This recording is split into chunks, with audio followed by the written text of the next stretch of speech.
All right, everyone. Welcome to the Big Banter, Nerd Banter. Hope everyone's having a great day. I am attentive and here with you, your host, Nabil Rabadi, my co-host, who has better things to do, apparently, like text his friends, Tori Parson. Tori, how are you doing today? Doing great. Yeah. Okay, how are you really doing today? Things could be better. What do you mean? What's wrong? Well, my cat died. You don't have a cat. Okay, fine. I'm fine. Everything's fine, guys. Okay, quit just living off of drama. That's all anybody who's watching cares about, is that you're doing well. In fact, God, my hair is not fine. My hair is terrible. Guys, I need a haircut so damn badly. Gotta find a barber. Anywho, welcome to today's episode. It is February, I think, of 2017. The day of our Lord, 20-something. Right? Doesn't matter. Anywho, thank you guys for joining us today. By the way, we finally got our first sponsor. It is the wonderful Whataburger. So thank you, Whataburger, for sponsoring this video. Man. We just lied to you. What? We're not sponsored by Whataburger. We have to legitimize ourselves. Oh yeah, we're totally sponsored by Whataburger. So today we've got a few things to talk about. Some Nintendo talk, the huge reveal of Pokemon Sword and Shield. Sad news that Reggie Fils-Aimé stepped down, retired. We're gonna kind of give our impressions. Tori's gonna give his impressions of Kingdom Hearts 3. I'm going to talk a little bit of Anthem. Then also we're going to talk some Fortnite news. Just kind of in the headlines recently. Maybe not for the best reasons. Probably not one that they're very happy about. And you know what? Maybe get into some movie talks. Just some regular old keyword banter. Okay.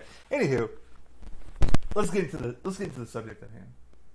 Reggie Fils-Aimé retired. Your thoughts on his tenure with Nintendo of America? He was a CEO.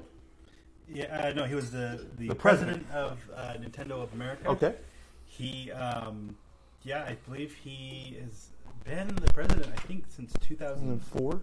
Is it that long? I thought it was 2004, 2005. Yeah, so he's for quite a while. What's been really great about him is he's been a legitimate gamer, and he's been just a goofball. Yeah. He's been very memeable. He's had memes about him throughout the years, and he embraces all of them. Sure. You know, the popular phrase of "my body is ready." Came with the announcement of We Fit, the We Fit trainer game. He's been a great personality in the gaming space, and I've really enjoyed having him on the screen whenever Nintendo had announcements. But yeah, he's retiring, and to none other than Bowser. What? Wait, what? Yeah, so the guy that's taken over for him, his last name is Bowser. Oh, that's insane. Yeah. That's kind of actually really awesome. There's already so many memes about it. Oh, actually, that's... He finally won. So, I mean, is Reggie just going to go do his own thing, or what's happening with Reggie? He said that he released he's going back to Budweiser? Video. No, he's officially retiring, and in his video, it was actually very heartfelt. It was... it actually was it felt very from the heart. Sure. That he, seemed legitimately sad to be leaving that role. Yep. But he said he's leaving. He's going to focus on his wife and his family. Okay. They're going to just enjoy life, and I don't know if eventually everyone kind of returns to the workspace, but I imagine he's going to just relax for a while. Do you see him?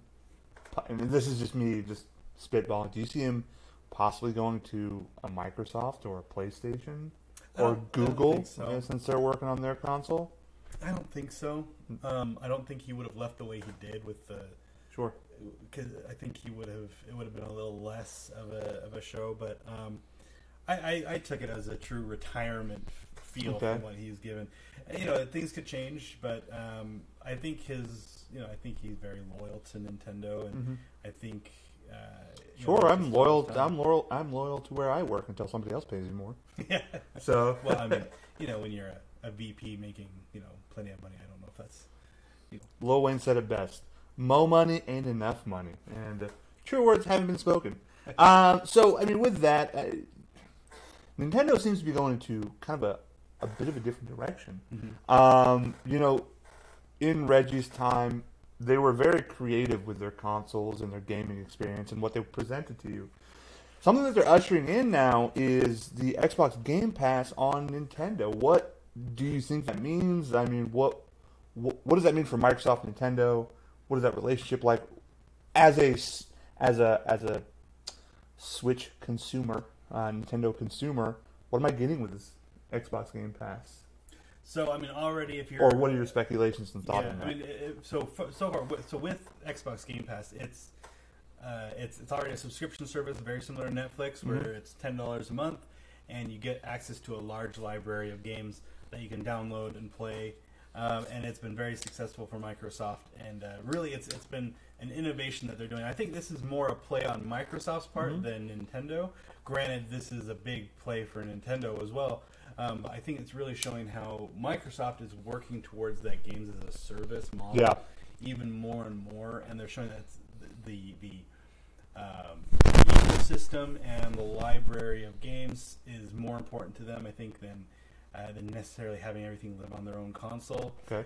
Which I think they will come out with at least one more console, because I think that they still want to compete in that space. What you know? Here's a question. Let's just ask this. Why is it so important if you make consoles, right? And when they sell it when Walmart sells their consoles or GameStop or whoever else, they're making, relatively speaking, pennies to the dollar. So what is so valuable about being a company that sells consoles? It's to create a walled garden. Okay. It's important that they can control. To essentially it helps eliminate competition. Now, generally, there's still going to be competition because you've got the PlayStations and you've got the Xboxes and the Nintendo's consoles. But I guess it gives you the first right to put software on your platform and kind of make more money that way. So, I mean, do you see Microsoft just moving themselves completely to a software-based company? Well, so the big difference though is also it's the services. Okay. I'd say one of the biggest things that Microsoft has created with the Xbox brand is Xbox Live.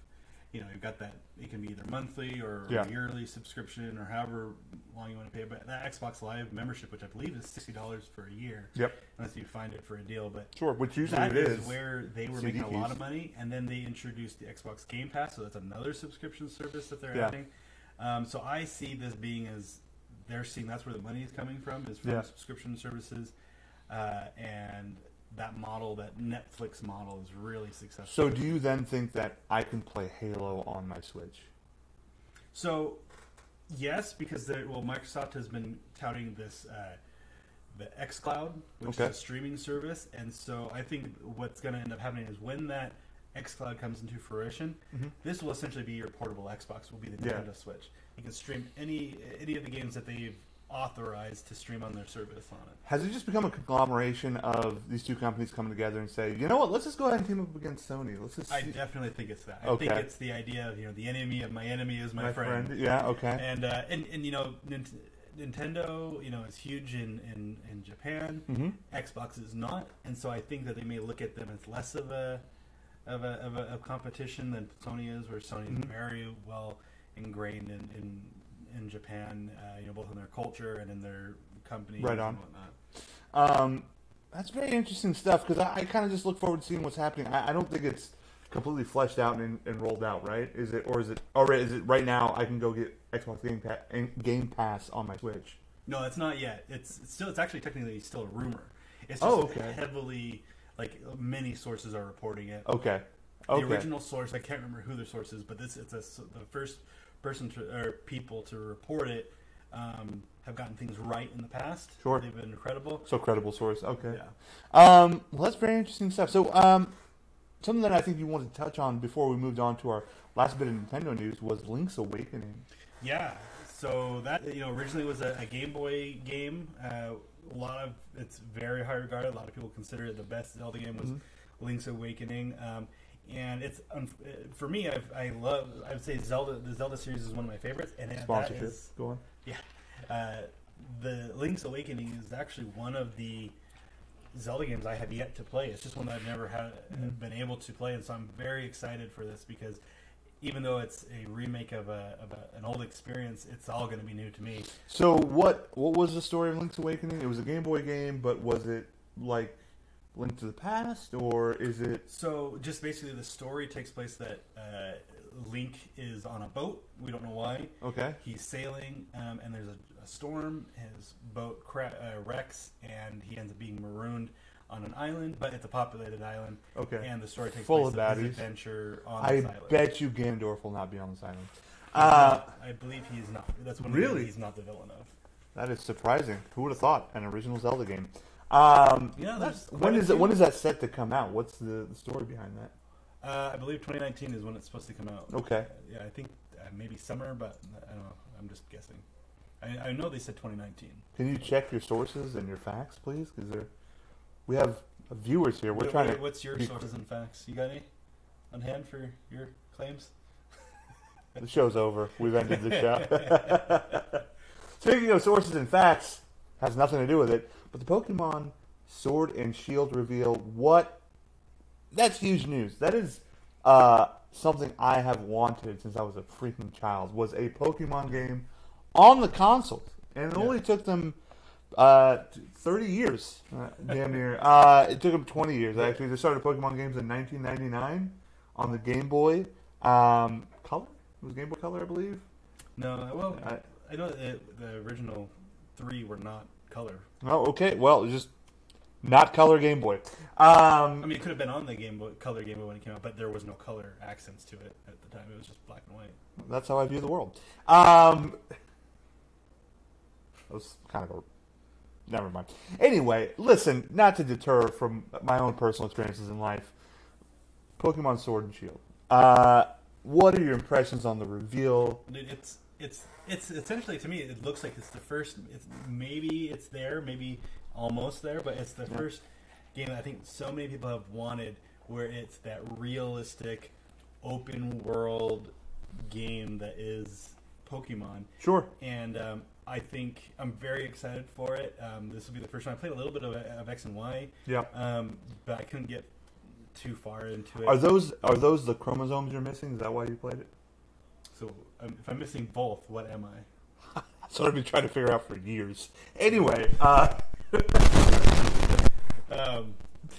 it's exciting though. I mean, have you seen like just the way that it looks? You have these, it's to scale. Yeah. All the past games have always been sprite based, and this is the first time where the characters, even compared to X and Y and Sun and Moon, look like they're in a 3D world. It looks really beautiful. I like the fact that it looks kind of like this Tales of Berseria or Persona 5 Ni no Kuni kind of hybrid, that cell shading, which looks beautiful now on today's consoles, plus the open world aspect of it, the fact that I can just, both on my Switch, take it to go. It's still a handheld game, relatively speaking, and play it at home. I can challenge people at work with my Pokemon. I assume there's a world of potential that you can do with this game. Like adults want Pokemon, missing chromosomes. Nabil, don't throw rocks in a glass house. I hate you, Luch. Why weren't you at work? Anyway, I'm missing a few brain cells, not chromosomes. Don't challenge me. I want Luch to get the Pokemon Shield, and I'll get Pokemon Sword, and him and I are going to challenge each other. Except Luch, because he's geriatric, won't know what's going on. Was there a specific date revealed for the game? It just said winter or late 2019 is I believe what they said, and I think like in the screen it said winter 2019. Right. I assume this game is going to be a real simple JRPG style game, just like how the Game Boy versions of it were. Any type of is there anything specific that you're looking forward to or hope they don't do with this game?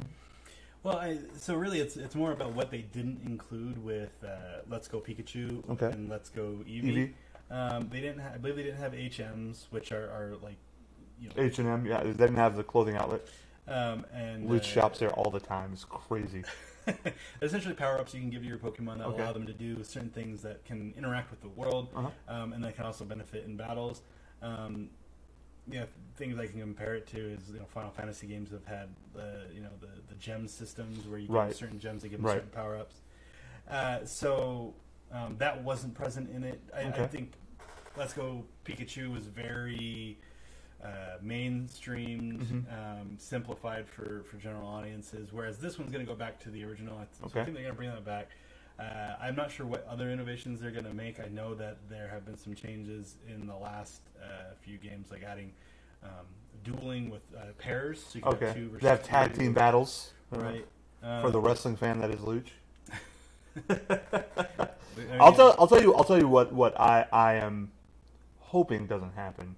Any kind of deals, any kind of paid to anything. Just don't use any microtransactions, for the love of God. Because I think we were speaking about this earlier, Tori and I. Just don't limit my inventory system and then make me have to pay for more Pokeballs or something dumb that's just like a money grab. It's clearly a money grab. It would just be upsetting. Or take a level up, I think is one that you pointed out. I think Nintendo is not the kind of company to make that decision to do that. I don't, and I also think the Pokemon company is not. We saw those kind of practices in Pokemon Go, but that was a mobile game. They have to make money somewhat a different way. I highly doubt we'll see anything paid in the game. I'm pretty sure this is going to be you pay for it once and you have the full game. Okay. What we might see is maybe a couple of months after the release, you'll see maybe you can pay for DLC for another island or another map to go to. Okay, like an expansion. Right. Which is normal. Yeah. I don't think we'll see like you having to pay for a special Pokemon or pay for Pokeballs or anything like that. Luch. Luch, our wonderful moderator. Yeah, I don't have money, so don't make me pay extra. I'm going to make it a hashtag 14%. That is Luch's number to his quota. Anywho, Luch, if you pick up Pokemon and a Switch and you bring it in the office, I'll take you out to lunch. Just putting that out there. Yeah, we'll cover some of that 14% with 0.5% into lunch. Not that doing nice, it's just Taco Bell, something you're really familiar with, especially when you have 14%. So, kind of moving on, still staying within the game world. You have recently, in fact, I want you to share this story of how you got to play this game, how you acquiesced Kingdom Hearts 3, and what your experience has been with it. So my wife gave it to me for her Valentine's Day. That is true love. Rachel, if you're watching this, you want a way to my heart, you get me a video game, damn it. Go on. That's too much. Yeah. See you, Luch. Valentine's Day is too much for Luch, I guess. No. Yeah, Luch hasn't experienced true Disney love in a long time. So, yeah, but I'm really liking the game. I've only put maybe 3 or 4 hours into it so far. Okay. I'm still in the first world, which is Olympus. Hercules. With Hercules. Yeah. That's been good. It's very cringy with the voice work and the animation. It's still really bad voice work? But I wouldn't say bad. It's kind of cringy. Sure. It's but it's still entertaining, and you can, as long as you can put on the goggles that are Square Enix fandom, I think you'll be fine. But no matter how erotic games sound. Well, it doesn't come out yet, so you can wait a few months to rob it. Yeah, so it's fun. I'm liking it. I do feel like the combat feels very old. Okay. Because I remember actually comparing Kingdom Hearts to the Final Fantasy games. It was fast paced, but now it's to the point where combat has evolved so much that even Kingdom Hearts is feeling a little older. But as I'm leveling up, there's more abilities you're getting. Sure. One of the cool mechanics they've added is one of their supers that you can unleash after you build it up is Disneyland rides, and you use them as That's not marketing at all. Okay.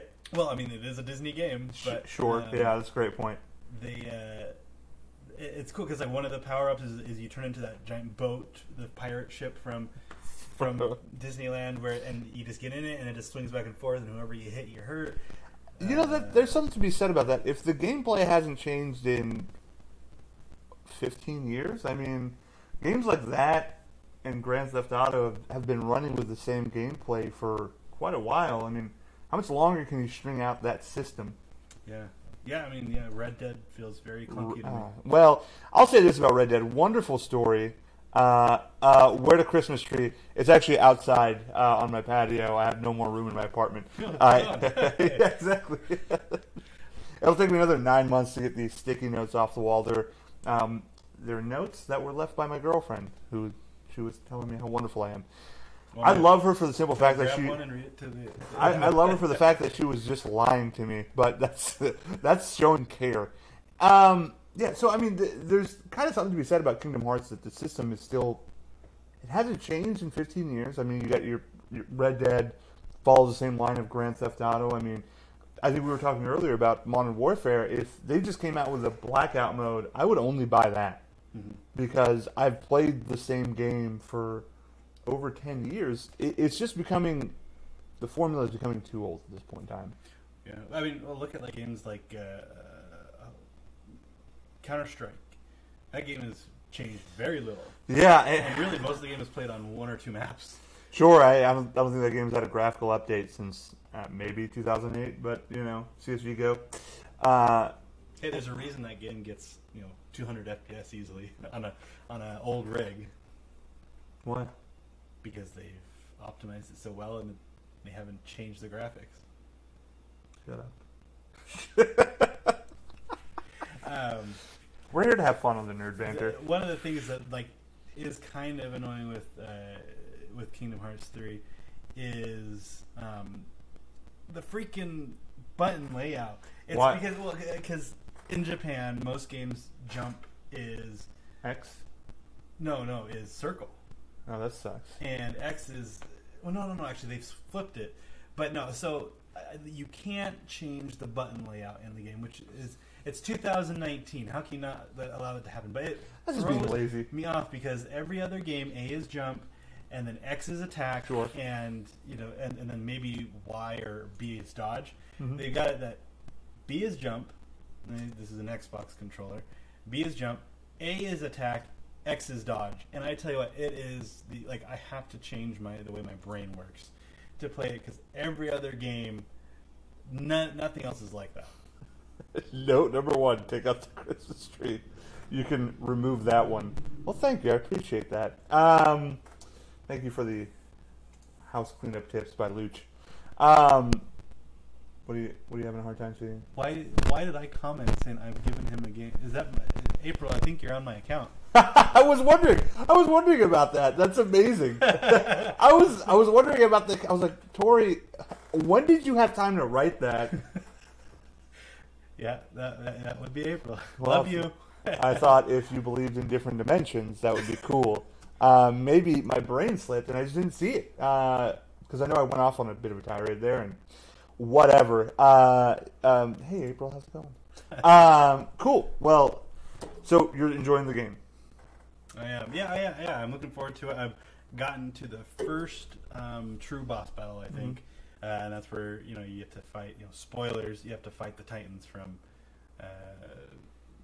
Hercules. But it's tight. Yeah. So I have been playing a little bit of Anthem. Tori has detested the game without even trying it. Well, I played the demo. Come on, you can't judge it off that demo. No, and my criticisms are not necessarily on the gameplay. It's what I. Okay. But anyways, keep going. So listen. Here's my impression. I think it's a fun game. I think for a PvE game, looter shooter is pretty damn good. I enjoy aspects of it that when I'm in combat, I feel really involved. I feel like I'm in the middle of a kind of a crazy battle all the time. I feel like I'm Iron Man. However, the things that surround the game, in essence of being timed out of the server, maybe the loot system is spotty at times, which I feel like, or just the value of the loot is not that great. Right, and I feel like Destiny being the most popular of the looter shooter games couldn't even get that right, or had a hard time doing that right, and they're still, I think, perfecting it. Well, and I would say that Destiny was in the same position when it first released. The difference now is that when they did that, the only other looter shooter that existed was arguably the better one. That still it was Borderlands, but they really didn't have this big online focus. No. And so they were kind of their own thing at the time, and so they kind of had that to work with. Sure. If Destiny was to come out today with those, with the way the world is. Plus, I think Borderlands was the first to kind of blow that genre up. I mean, they set the standard and set the way. Yeah. For looter shooters. The other thing is, you said it earlier when we were just talking before the podcast. It seems like a lot of reviewers are really poo-pooing the game. Trying to watch my language. And people who just game, who stream it, seem to really enjoy it.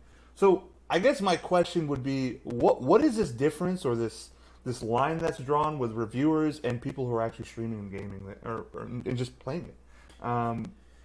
I think the big deal with streaming or the streamers is that when you're streaming it, you have an audience to work with, you have friends to play with, so you have that added I think interaction. Sure. That is on top of playing it, and so you have this drive that helps you through the grind. Okay. Whereas if you don't have that, I'm not saying this is for everyone feels this way, but when you don't have that support or you don't have a group to play with, the repetitiveness can get, I think, even more boring. Yeah. And so I think that's really what it is. My issues with the game, why I still am not convinced that I want it, is that I know it's a grind, but seeing what the reward is at the end, to me, doesn't make the grind feel like it's worth it. Okay. I've seen the loot, and from what I've seen, the guns don't look like they're all that different. It just seems like some of them have some stat boosts. The armor is there's no really reward with finding armor from what I've seen. The transactions in the game, microtransactions, they're being done better than most games where you know what you're getting, and it's not required, and there's no pay to win.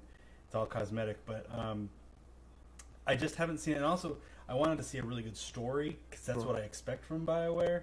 I'm a huge Mass Effect fan, and those are some of the best narratively based games I've ever played. Bearded, we're discussing Anthem, and I think we're more or less seeing what Tori's side of it is as to why he's not getting it, and what seems to be disinteresting.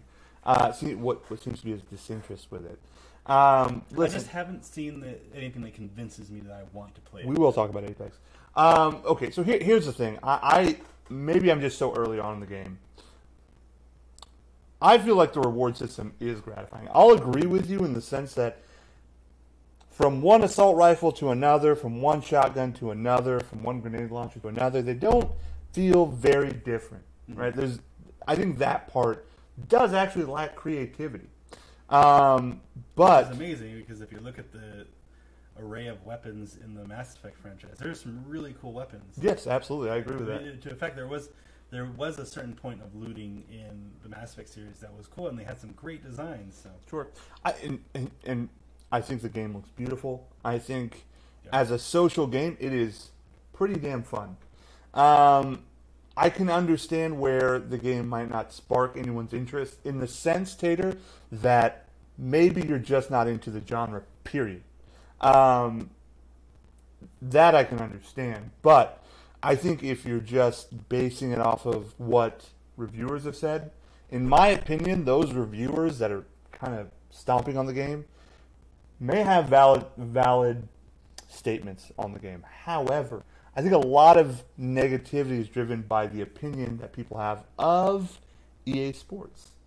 And then you're going to ask yourself, what about... I'm sorry, not EA, what the hell's wrong? Sorry, I'm looking at my Madden copy right there, and I saw you.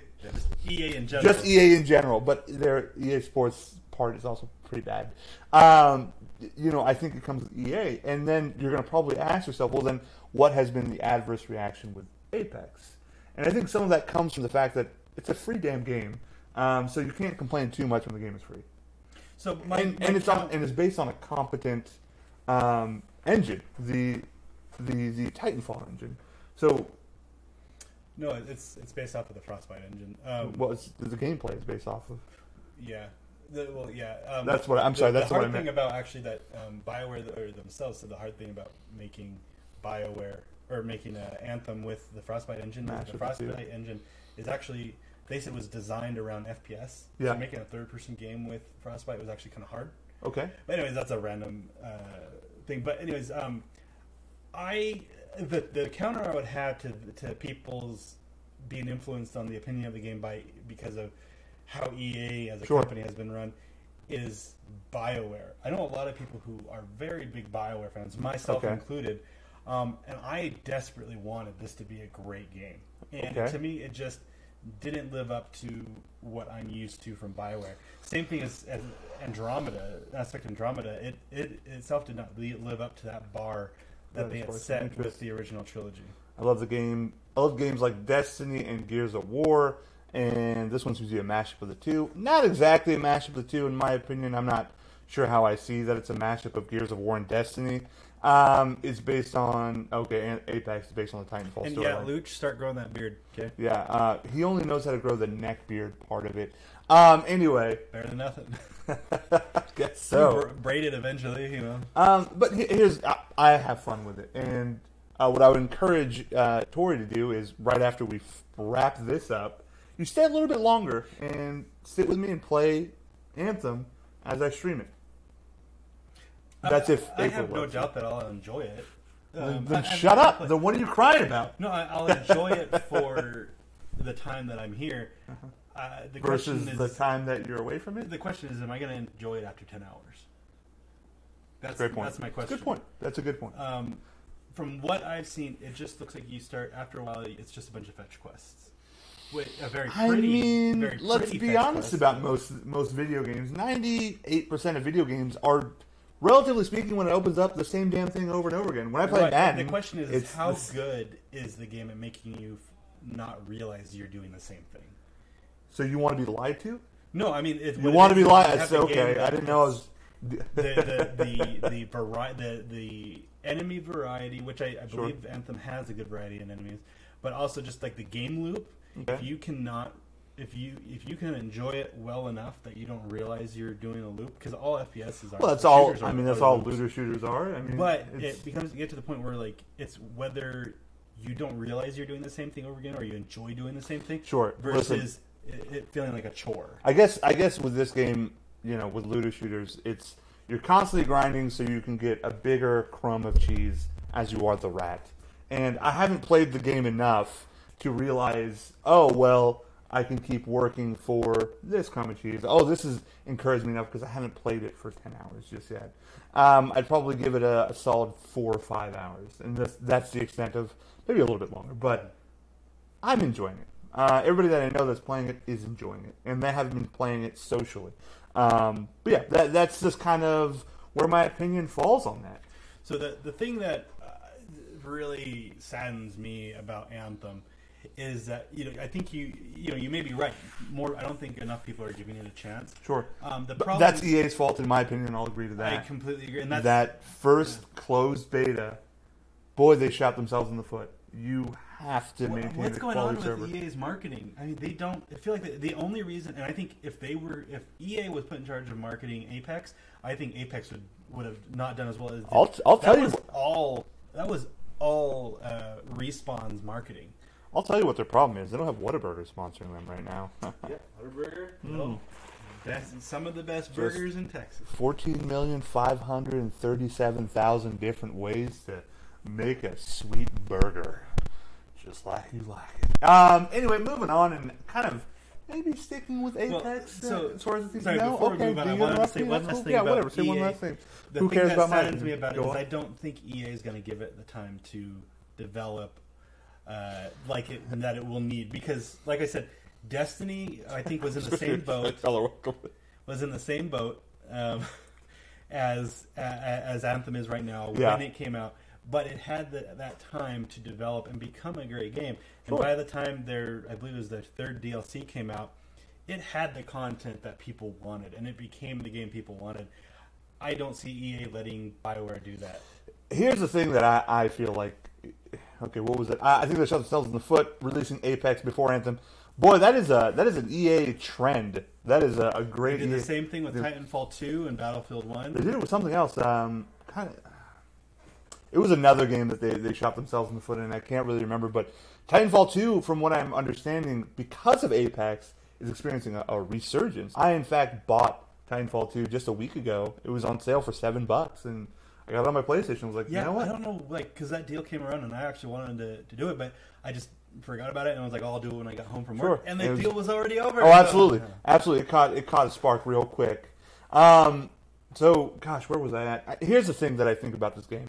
I feel like if EA has the patience with Anthem, then they will find that the trend of marketing will go their way, but they just have to keep developing the game.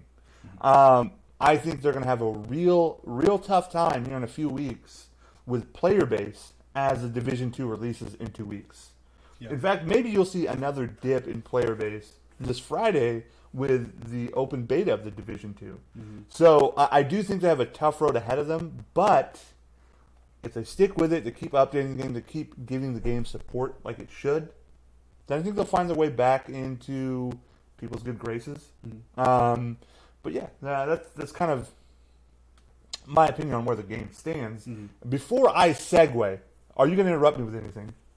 No, we're good. Yeah, that's right. Yeah, I know we're good. It's my show. It's not my show. It's our show. So, I mean, just kind of sticking in line with Apex. Apex is king right now, so I don't see it falling off anytime soon. What the hell are you doing? I don't think it's falling off anytime soon. But, kind of in speaking in the Battle Royale genre, it seems that Fortnite has lost 50% of its revenue share, or what's the story on that? No, I think they saw a decrease, in 50% of revenue compared to December. January compared to December. Okay. Which is a very good thing, or something that's important to realize is a lot of people are attributing that to Apex, which I'm sure that's a big thing, but Apex didn't come out until, first week of February? Yeah, so and I had no idea. What happened before people even knew about Apex. Yeah, exactly. Apex was released and, revealed and released the same day, right? Yeah. I had no idea what the hell Apex was until one of my coworkers, Joel, came up to me and was like, "Have you seen this Apex game? Have you heard? You need to look it up right now. Have you heard about Apex right now?" And it seemed to have been taken on like a storm. Listen, first off, your thoughts on Titanfall is fantastic. Would you look at this? Would you look at that? Great joke. Thank you. Well timed, Tater. Okay, first off, what do you attribute to Fortnite losing ground? I think it's a sense of their oversaturation of the market. Okay. And I also see it as I feel like they're doing one of the greatest things about Epic is that they have been listening. They've been constantly evolving the game, but I think it's getting to the point where it's changing a little too much. Okay. I was a day one player of the Fortnite Battle Royale when it came out, and I've been playing it ever since. That's been my go-to multiplayer game for the last year and a half. Sure. But, my interest in it has really lowered a lot in the last month or so. Sure. And it's just because I kind of feel like it's becoming a little too much, and it's no longer the game I remember it was. Okay. And I feel like it's changed to the point where it feels very consumery. And it feels like they're with every update coming out, it's just some new marketing tactic that they're trying to get more people on, which is great. But I do miss the simplicity of the first year of the game. Okay, so I think my opinion probably comes down to the fact that it's just like you, is oversaturation. There was a groundswell of popularity. Oh, we got to check this game out. What's the buzz all about? But I think it. Like all things that are popular, they kind of tend to come back down to earth a little bit. I would still say, it's not going to go anywhere. I think only because it lost ground financially doesn't mean it's going to shut down or anything terrible is going to happen to it. I do think Apex has taken over slightly, but as popular as Apex is, I don't find myself head over heels for the game just like everyone else is. I have my own opinions on it, just like I have my opinions on Fortnite. To me, Blackout is what appeals to me. I don't like building walls. I feel like the map structure on Blackout is a little bit better. I feel like the player count is better. But when it comes to, I think, just being a free-to-play, it'll always have a market. It appeals to kids, which that'll always have a market. And just kind of the way they try to monetize themselves is always going to be appealing. I mean, for me, as far as like when I play Apex, listen, here are my two problems with it. I think the map is either too big or there's not enough players, and I don't like when I'm hurt, how slow it takes for me to heal myself. But that's just, Yeah, I never woke up and said to myself, good balance. Man, I can't wait to get on Fortnite. There have been a few times where I really enjoyed Fortnite for a while, and that's because it was one of the few battle royales that we could play. It was that, and I'll PUBG. say, for me, for that first year, up until I'd say even December, Fortnite was always a game I wanted to. Like, I would honestly say I did wake up a few times and be like, I want to go play Fortnite. And really, it's because I had that. I got my fire team. That was the consistent game we were all playing together. And so it was, and the thing is, like, that learning curve of building was like something very unique that I still haven't found in any other game. But I don't think we're going to see Fortnite go away. I think we're just going to see it's going to lower, and then I think it's going to plateau. Right. And I think they will consistently make money. Sure. But I don't think we're going to see it at the peak. I think it's already peaked. I do like the fact that they can update the game really fast and as they please. I think Fortnite's always going to have kind of a foothold. It's, again, the Apple and Android argument. Okay, Apple lost, only has 50% of the market compared to Android. Well, that's not actually Android. Android's not a company. It's Android cell phone companies that have to split that other 50% of that pie. I still think they're quite huge and kind of probably still really profitable in comparison to Call of Duty and Apex. And, only because they're not, let's just say they're not even as profitable. Doesn't mean they're still not making money head over whatever the body part you want to throw out there. Navel? Sure, head over navel. Yeah, I just head over navel. I was going to say head over heels, and I thought to myself, man, I don't wear heels. I wear high heels. I think that joke just fell on his face. I can't talk. I'm bumbling. Hell, Fortnite is doing so bad right now. Ninja isn't even the #1 stream anymore. That New Year's Eve event really comes. That New Year's Eve event is so cringeworthy. It is so bad. Oh my god! It's just, man, nerd culture fell on its face so hard that night. Yeah, I mean, I'm sure he might not be the #1. I don't think he could have. I don't think Ninja could have sustained being #1 on as a streamer. Sure. But I will say he still is probably the biggest face out there still in media. Listen, here's what I'll say. I'm sure he might not be the #1 streamer, but I'm sure he's making a hell of a lot of money still. Hey, I was at Walmart over the weekend and I found Ninja shirts, like Ninja the streamer branded shirts, all over the place in the kids section. The guy's marketed himself pretty well. He's used Twitch as quite the platform, which is probably what you're going to see Tori and I on here in about, 20 minutes. And you can check us out at twitch.com/BigBodyOrBody. And you know what? You can even check out Bearded Tater. He is also on Twitch. He plays Rocket League and talks to himself. He's adorable, honestly. And when I do stream, you can check me out on Double Jump. That name was my idea. No, his idea was to remove the word podcast. No, Double Jump was my idea. Double Jump was my idea. No, it wasn't. It was my idea. No, it was not. Whatever. It's been so many years anyway. It's my idea. Anywho, anything else you wanted to cover? So Rick and Morty recently had some announcements by I'm just the excited. Creators. I'll talk about Rick and Morty for money. Yeah. You don't get that Rick and Morty joke, clearly. Bearded did actually help with my name. We were at PAX trying to decide what my name was going to be. The idea was I was just going to go with iNibs at first, and we were just kind of talking about it. Bearded thought going with Nabil Rabadi would be kind of a good name, just because you've never heard that name before, or it's not very common. Even though if you go to Idaho, there are so many Nabils running in those potato farms. It's ridiculous. Anyway. Is that like a joke or an inside joke or something? What?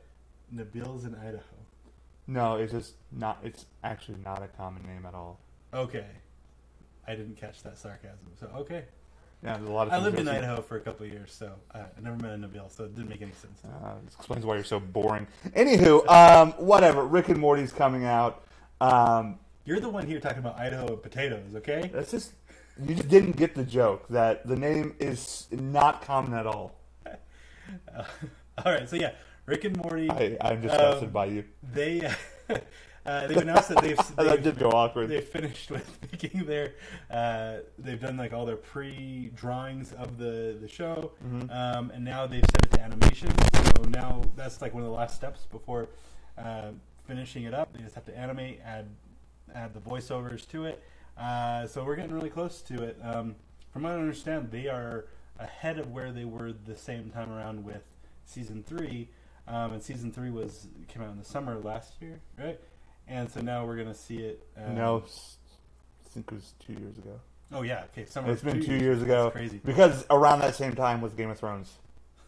Tori, only like 3 out of the 10 jokes. You're ahead of the curve. Listen, 30% in basketball when it comes to three-point shooting, that's really good. Go on. But no, it's exciting seeing. It's fantastic that they got, what was it, like 70 episodes 70. Approved, like pre-purchased by Adult Swim, and so now we know that they're going to be coming out with at least 10 episodes every year for the next. What is going on? Can we get on topic? I'm sorry. Your awkwardness threw me for a loop 5 minutes ago. I'm just reliving the situation. Yeah, I mean, I'm excited about it. I love Rick and Morty. I mean, I actually just recently finished watching True Detective Season 3. If you haven't seen it, absolutely watch it. It is back to form. Sorry, Rachel, I watched that without you. Yeah, April and I watched the first 2 episodes, and we enjoyed it. It's awesome. Yeah. And then, pretty soon we got Game of Thrones coming.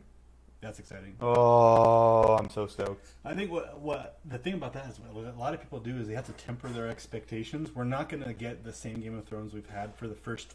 That's hard to ask people to do when you made them wait 2 years. The thing is people need to understand like the structure of a story. Sure. Is we're already at the point where like we've already done the character development, we've done the world building.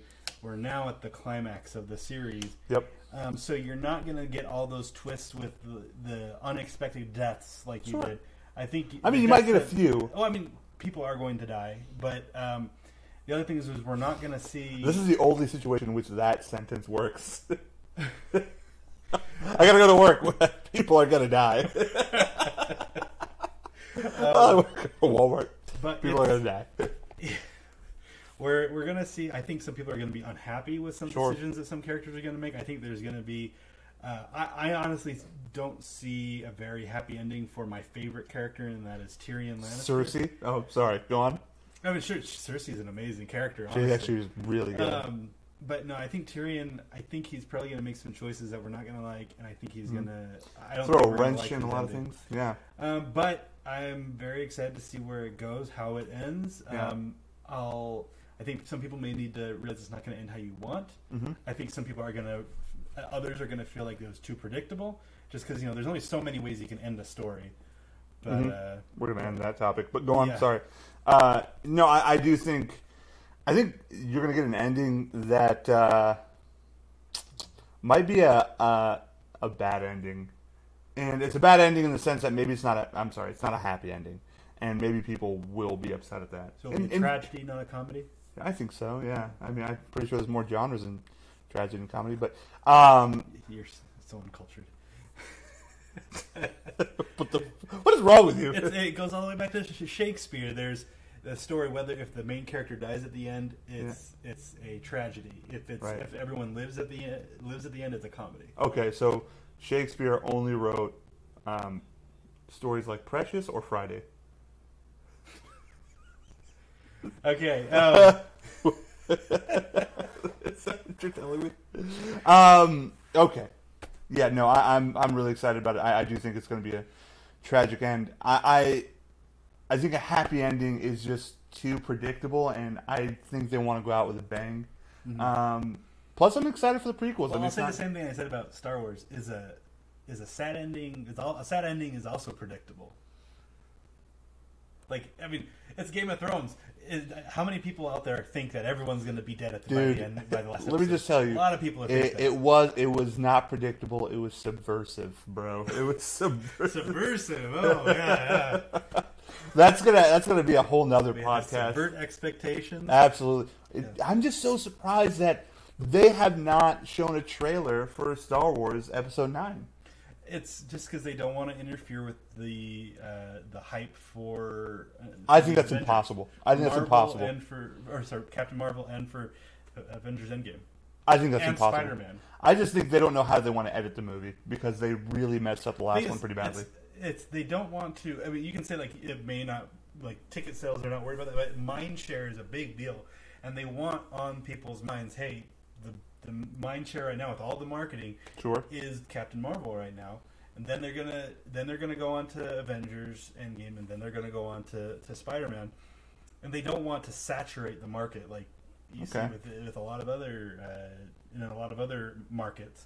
So they want to, and I guarantee, as soon as Spider-Man's out, we are going to see Star Wars marketed to heck. Wow, don't curse too loud. I'm scared for the movie. I really am. They have to hit a home run. They have to correct all their mistakes and then make a competent story. I'm tempering my expectations. I'm expecting to be disappointed so that hopefully I won't be. Awesome. Well, I mean, that's our show. Tori, any final thoughts? Yeah, check us out on our, Nabil's got his streaming content. You can follow me as well on Twitter at Tori Parr. You can follow I'm also on Instagram, Tori Parson. And also I stream every once in a while. Double Jump is my streaming tag. And follow me on any of those platforms. And I'd like to share my opinions on whatever's happening in the nerdverse. So is it next week that's Captain Marvel? The 8th, yeah. Okay. Well, I guess the 7th. But yeah. So we'll be back in 2 weeks. In the meantime, you can catch me streaming at twitch.com/BigBodyYourBody. You can even check out Bearded Tater. It is twitch.com/Bearded Tater. In fact, Bearded, if you want to make the comment in the comment section, go for it. I got nothing. I'm looking forward to playing The Division this Friday. We'll be playing a little bit of Anthem here in a little bit. Not much else, man. I'm just nerding out for Captain Marvel, and excited to see you guys here in about 2 weeks. Thank you guys for joining us. Tori? Bye. We'll see you guys. Thank you for being here. Peace.